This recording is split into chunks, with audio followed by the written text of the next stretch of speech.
গায়েবে মসজিদ। এটা কবে বা কত সালে কোন সময় নির্মিত হয়েছে তার সঠিক কোনো ধারণা নেই। তবে লোকমুখে শোনা যায় এই মসজিদটি মাটির নিচ থেকে উঠে এসেছে।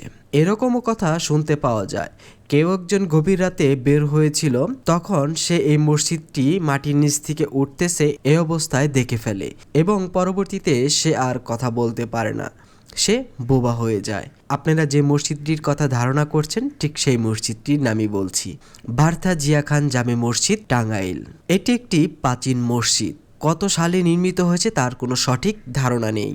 এটি টাঙ্গাইল সদরে গালা ইউনিয়নে বার্থা গ্রামে অবস্থিত। এটি একটি প্রাচীন স্থাপত্যের নিদর্শন।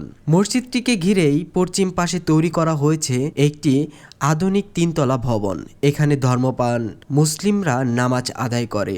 এখন মসজিদটি অনেক পরিবর্তন বা সংস্কার করা হয়েছে। মসজিদ কারুকার্য রচিত চিত্রনন্দন স্থাপনা এখন আর চোখে পড়ে না। মসজিদটিতে শুক্রবার দিন এত লোকজন হয় যে এই জায়গায় জামাতের সাথে নামাজ আদায় করাটা একটু ঝামেলা সাধ্য হয়ে যায়। অনেক মানুষের অনেক মানসিক আশা আকাঙ্ক্ষা এই মসজিদটিতে নামাজ পড়ে পূরণ করে থাকেন। মসজিদটি নিজ চোখে দেখতে হলে চলে আসতে হবে শুক্রবার দিন। জুম্মার নামাজটি এইখানে এসে আদায় করলে এইখানকার চিত্র ভালোভাবে দেখতে পারবেন।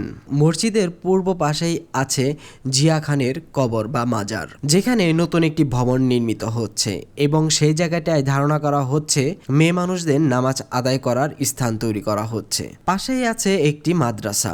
মসজিদের আন্ডারে এই মাদ্রাসাটি নয়, এটির অবস্থান হচ্ছে বার্থা গ্রামে, ঘালা ইউনিয়ন, টাঙ্গাইল সদর, টাঙ্গাইলে। তো আপনারা যদি আমার ভিডিও গালা ইউনিয়নের আশেপাশের কেউ দেখে থাকেন বা গালা ইউনিয়নের লোকজন দেখে থাকেন, অবশ্যই একটি কমেন্ট করে যাবেন। যদি কোনো ভুল বিভ্রান্ত কোনো কিছু বলে থাকি তাহলে সেটি সংশোধন করার জন্য হলেও কমেন্ট করে আমাকে জানিয়ে দিবেন। ধন্যবাদ।